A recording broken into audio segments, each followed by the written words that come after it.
दोस्तों आज हम बात करेंगे कुछ ऐसे प्रश्नों के बारे में जिसका उत्तर जानकर आपके होश उड़ जाएंगे। दोस्तों क्या आप जानते हैं कि माथे पर चंदन क्यों लगाया जाता है? क्या आप जानते हैं कि माथे पर सीखा अर्थात टीक क्यों रखा जाता है? क्या आप जानते हैं कि जनेऊ क्यों पहना जाता है? क्या आप जानते हैं कि चंदन, जनेऊ और टीक अर्थात सीखा की प्रथा कब से शुरू हुई, कहाँ से शुरू हुई?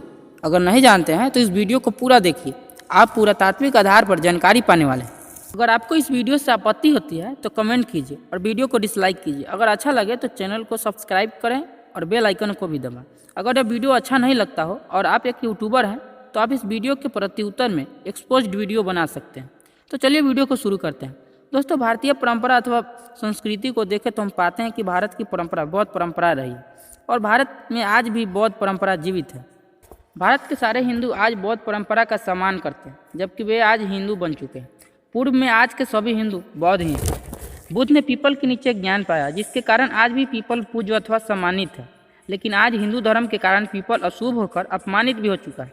भले ही किसी ने पीपल को अशुभ बताया, पर लोग आज भी पीपल पूजना, स्तूप बनाना नहीं छोड़ा है, जो यह साबित करता है कि आज के सारे हिंदू बौद्ध ही हैं। और भी कई सारे प्रमाण हैं जो साबित करते हैं कि गौतम बुद्ध से ही देवी देवताओं ने जन्म लिया है, जैसे कि सूर्य देव, माँ शारदा और भी देवी देवता। साथ ही साथ गौतम बुद्ध की माँ महामाया, जो आज महालक्ष्मी के नाम से प्रचारित हो रही हैं। इन सभी प्रमाणों को देखने के बाद यह समझ आने लगता है कि भारतीय परंपरा बौद्ध परंपरा ही है, लेकिन यहाँ पाखंड का बसेरा हो चुका है। आइए कुछ ऐसे ही सबूतों को देखते हैं जो साबित कर देगा कि आज का प्रचारित जनेऊ, टीक और चंदन एक भ्रम मात्र है। लोग इसे ट्रेडिशन और अंधविश्वास के रूप में मान चुके हैं, जबकि इसके संबंध में कोई अंधविश्वास नहीं है। मथुरा से प्राप्त बुद्ध की मूर्तियों को देखने पर लोग भ्रमित होने लगते हैं। बुद्ध की खंडित मूर्तियों को वे स्वरमुड़ित कहते हैं, जबकि आप अगर सही से जांच करें तो आप पाएंगे कि बुद्ध की वैसे ही अन्य मूर्तियाँ भी हैं जिसमें उसनीस दिखाई पड़ता है, जिससे स्पष्ट होता है कि बुद्ध की ये मूर्तियाँ स्वरमुड़ित नहीं हैं। यह मूर्ति बनाने की एक कला है जिसमें बाल को दिखाने हेतु उसनीस मात्र को दिखाया गया। अगर आप गौर से देखकर सोचें तो आप जान पाएंगे कि यहीं से टीक अथवा शिखा का भ्रम पैदा हुआ है, जो बुद्ध के ब्राह्मण अनुयायियों में जन्मा था। बुद्ध के ब्राह्मण अनुयायियों ने बुद्ध के उसनीस को, बाल और बाकी के भाग को मूर्त समझ गया, जिससे टीक अर्थात शिखा की भ्रमवादी प्रथा का उद्भव हुआ। अगर मथुरा से ही प्राप्त बुद्ध की अन्य मूर्तियाँ देखें तो हम पाते हैं कि बुद्ध मूर्तियों में बाल भी दिखाया गया है। कलाकारों की कला से आज भ्रम पैदा होकर बौद्ध धर्म से अलग एक धर्म पैदा हो चुका है। रही बात कि क्या गौतम बुद्ध भी स्वरमुड़ित रहते थे अथवा नहीं, उत्तर है हाँ, बुद्ध भी स्वरमुड़ित रहते थे।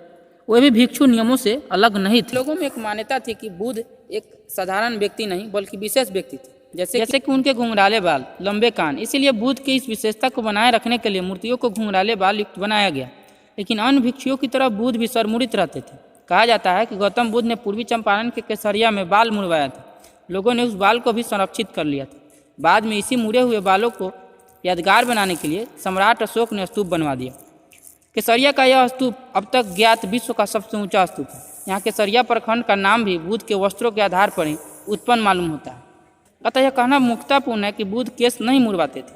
साथ ही इन मूर्तियों को भी स्वरमुड़ित कहना अज्ञान साबित हो, क्योंकि यह मूर्त मूर्ति नहीं बल्कि केस युक्त है, जहाँ उसनीस मात्र को दिखाया गया।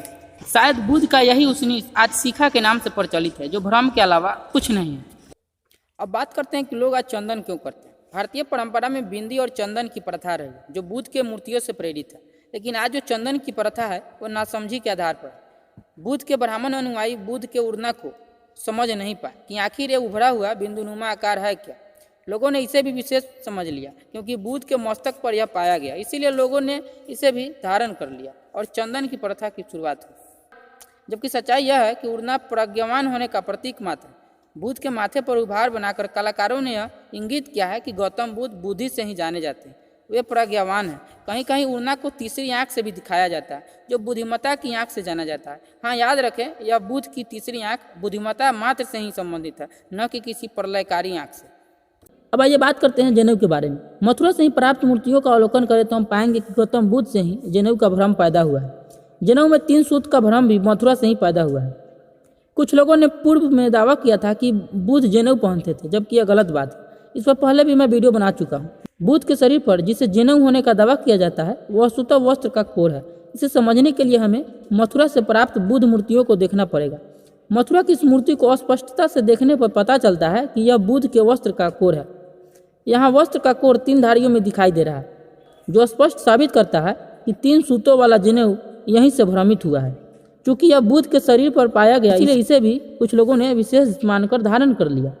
अतः भारत की सारी परंपराएं आज भी बुद्ध से ही प्रेरित है। लेकिन भ्रम, अंधविश्वास और अज्ञानता पर पनपी व्यवस्था और परंपरा मानवता के मार्ग में अवरुद्ध मात्र है।